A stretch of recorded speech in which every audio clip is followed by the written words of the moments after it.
Assalamualaikum warahmatullahi wabarakatuh. Selamat datang di kebun Naila Transindo Garden. Di kebun Naila loh. Halo teman-teman, maaf ya baru tampil. Naila habis ke pondok tanam anggur yuk. Kalau teman-teman mau bibit anggur bisa ke sini. Mau nomor teleponnya ada di bawah sini.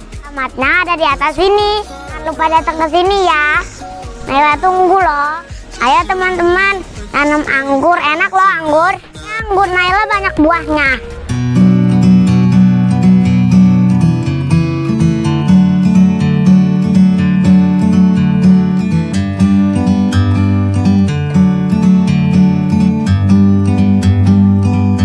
Like a bird on a tree, I'm just sitting here. I got time, it's clear to see. From up here, the world seems small. We can sit together. It's so beautiful, you and me. We're meant to be in the great outdoors, forever free.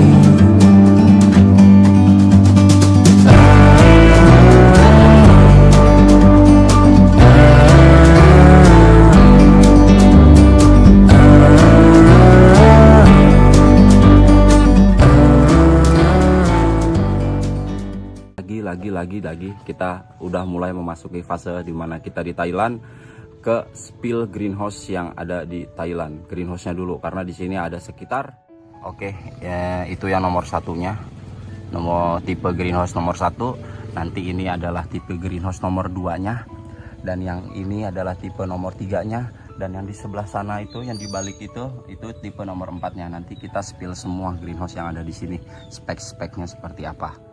Alat-alat yang diperlukan apa saja? Tentunya ada meteran karena kita butuh ukuran pastinya. Oke, yus kita langsung ke TK Pro. Kita sambil berjalan di jalan perkebunan anggur Indothai Vineyard. Sebelum kita lari ke pengukurannya, kita lihat ininya dulu ya, greenhouse secara randomnya dulu. Oke, karena seperti ini. Jadi di luarnya, di pintunya, ini pintunya ya guys. Nah yang ini pintunya nih. Oke, nah, seperti itu. Aku jeblok. Seperti itu. Ini poin pentingnya nih. Ada ventilasi udara di situ. Nah ventilasi udaranya pun nggak terbuka ya, ditutup dengan jaring ya. Nah seperti itu.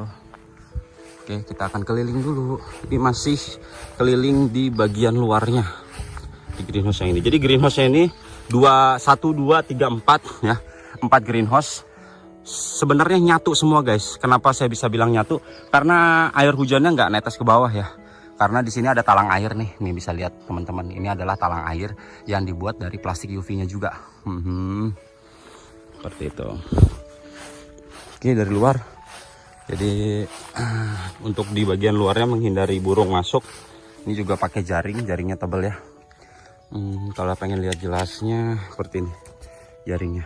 Nah lebarnya seperti itu, jadi jarang banget ya, bukan jaring yang rapat. Dilihat itu di bagian luarnya itu ada payungnya semua. Nah ini juga ada payungnya ya, yang dimaksud payung tuh yang ini nih, ini payung sampai ke sana, itu tuh payungnya. Oke, setelah dari luar kita spill bagian dalamnya guys. Bagian dalamnya seperti ini. Keren. Ini masih awal ya, masih awal pembentukan cabang di greenhouse ini ya. Ini jarak tiangnya seperti itu. Kalau kita lari ke atas mungkin dari pinggir dulu ya. Nah itu tiangnya ke situ. Nah, jadi ada tiang-tiang ini juga selain untuk penguat, jadi juga sebagai tiang rambatan ya. Karena di sini modelnya tuh para bukan modelnya teralis. Jadi ini penting juga ini lahan kosong nih, nggak ditanamin apapun. Kalau di Indonesia ini lahan segini-gini pasti dimanfaatin untuk nanam pohon anggur lagi, tidak memperhatikan pengaturan cabang yang di atas gitu.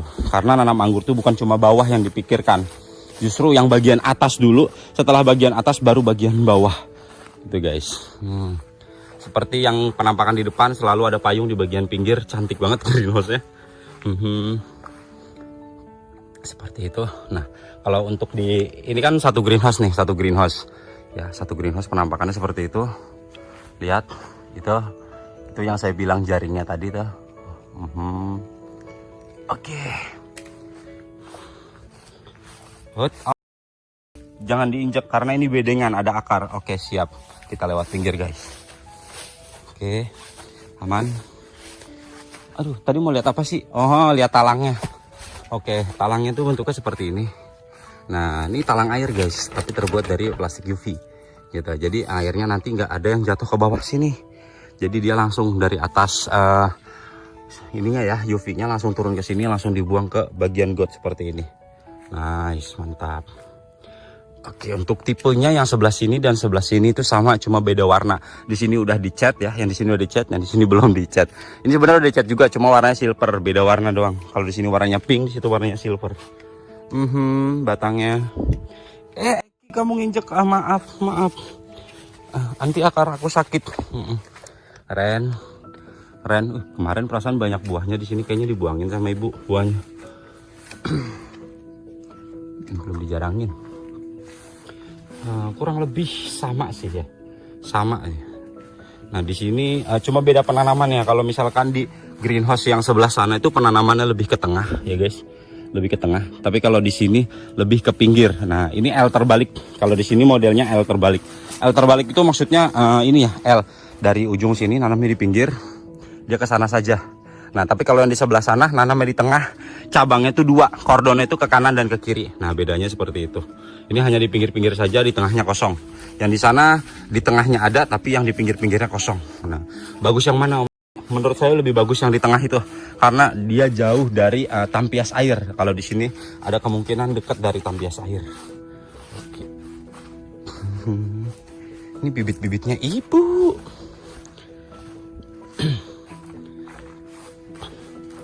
Oke, seperti itu. Oke, kita mulai pengukurannya. Kita akan mengukur di batang yang ini, di tiang yang ini ke tiang yang ono, dan kesananya pun ukurannya sama. Kita akan ukur guys. Setelah lebarnya, jadi kesana 4, 8, 12 tambah 4, 16, 17, 18, 19, 20, 20 tambah 4, 24, 24 tambah 4, 28, 28 tambah 4, 32. Jadi panjangnya ini sekitar 32 di tiang. Ingat di tiang 32. Sementara ada lebihannya itu sekitar 1,5 meter ini. Jadi lebihan di sini untuk payungnya ini ada sih 1,5 meter. Tuh, 1,5 meter kira-kira ya. Nah bentuknya juga di bending, ini lekukan ini di bending juga, cakep. Nah sekelilingnya juga seperti itu. Nah tadi di sini jaraknya, kalau di sini 5 meter, ke sana 5 meter, berarti 10 meter nih. Di 2 GH ini 10 meter. Tapi kalau misalkan 1 GH saja, ini sampai sini 5 meter. Titik sentral tengahnya ada di 2,5 meter. Oke, ini penting ya. Nah terus di sini juga tidak menggunakan yang namanya klem seperti di Korea. Di sini full semuanya menggunakan yang namanya las-lasan. Terus dalam tiangnya berapa? Nah dalam tiangnya, di tiang ini ada yang namanya batu kayak begini. Ini cor-coran guys. Fungsinya apa? Ini besi, bisa karat, makanya dicat untuk anti karat. Galvanis juga tetap dicat anti karat gitu ya. Nah untuk dalamnya, jadi semakin dalam semakin kuat. Nah jangan mentang-mentang pakai besi itu udah pikir kuat, karena besi juga bisa terkikis oleh karat. Nah alangkah baiknya dilapisin sama ini juga nih, batu nih, biar awet gitu guys. Oke, tali sudah terbentak. Jarak tiang itu seperti itu.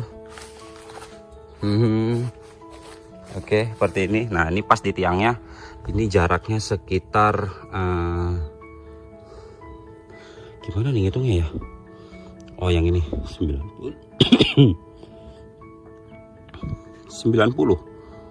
Oh ini ada nih dia 4 meter guys. Jadi di sini jaraknya 4 meter. Jarak antar tiang itu 4 meter. Ya, jarak antar tiang itu 4 meter. Kurang lebihnya 4 meter. Nah, ke sana terus 4 meter, 4 meter, 4 meter. Nah, mungkin teman-teman ada yang bingung, kok itu jaraknya kok ini ya, nanamnya kok pendek-pendek banget. Ya, ibu bilang seperti ini. Ini hanya untuk orang yang mengerti karakter. Boleh nanamnya seperti ini, tapi kalau tahu karakternya. Jangan sekali-kali nanam sain muskat tapi jaraknya pendek seperti ini. Karena apa? Daun sain muskat itu besar ukurannya.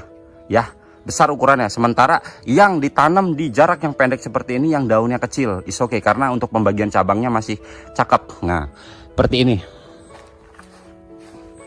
Di sini ditanam. Nah, di sini ketemu di sini, nanti ujung cannya itu ada di sini.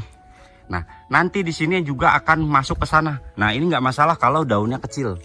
Tapi kalau daunnya besar tentu akan rebutan yang namanya matahari. Dan itu nggak akan maksimal gitu. Nah, ya itu adalah poin pentingnya di situ. Ini pun yang sebelah sini bebas karena di sebelah sana nggak ada pohonnya lagi. Nah, begitu juga seterusnya, gitu. Hanya disarankan untuk yang sudah mengerti karakter daripada daunnya. Kalau daunnya lebar seperti sain muskat, bukan Jupiter, apa ya? Transfiguration, Julian, Jubil itu tidak direkomendasikan untuk jarak yang sependek ini. Tapi kalau kita punya tanaman anggur yang karakter daunnya kecil-kecil, masih bisa, masih masuk, masih boleh gitu ya.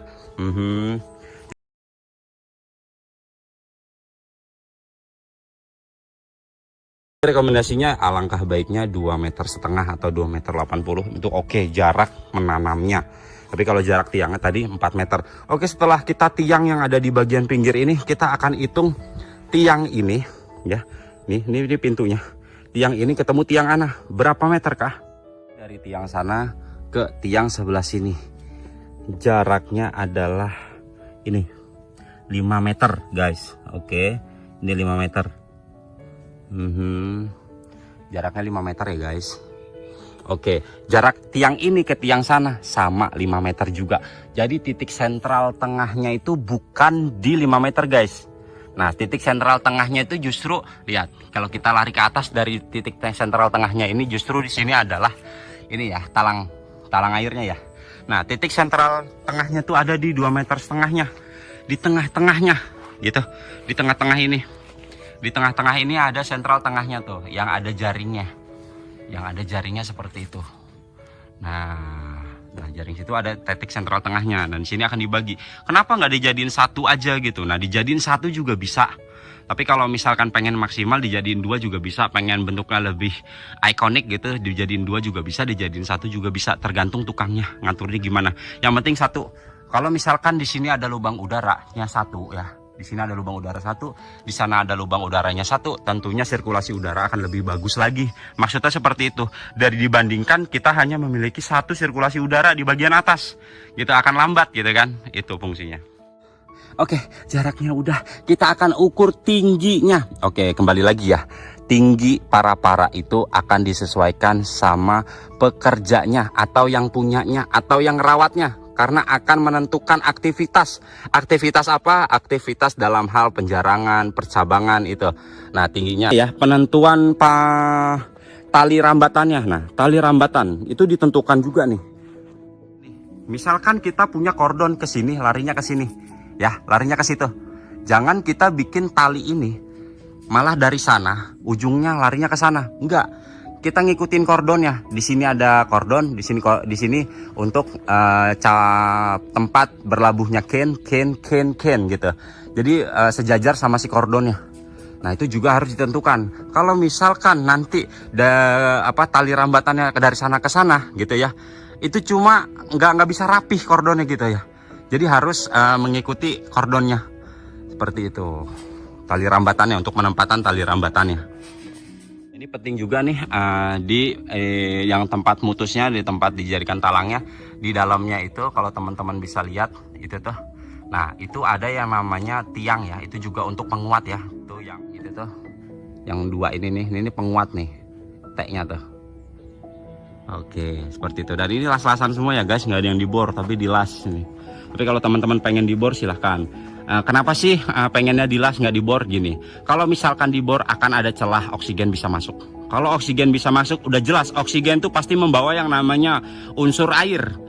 Ya, ada H2O-nya, ada airnya. Nah kalau air itu masuk ke dalam pipanya, akhirnya lembab. Lembab itu akan bikin karat. Emang nggak nyerang karat dari luar, bisa menyerang karat dari dalam. Nah, jadi dia pakainya las-lasan ya. Di sini pakainya las-lasan. Oke, rapat. Jadi nggak ada air yang masuk. Nice.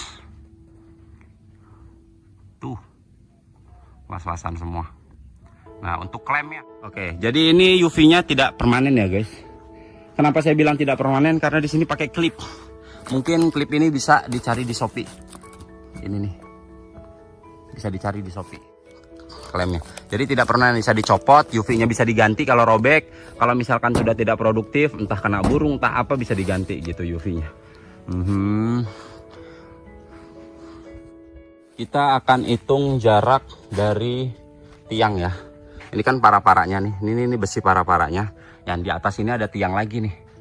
Nah tiang ini. Nah itu kita akan ukur dulu nih tiang ini panjangnya dari tanah itu ke situ berapa. Tapi jangan lupakan yang ditanam di tanah juga. Tapi kita akan lihat visualnya dulu dari tanah ke atas. Situ tuh berapa.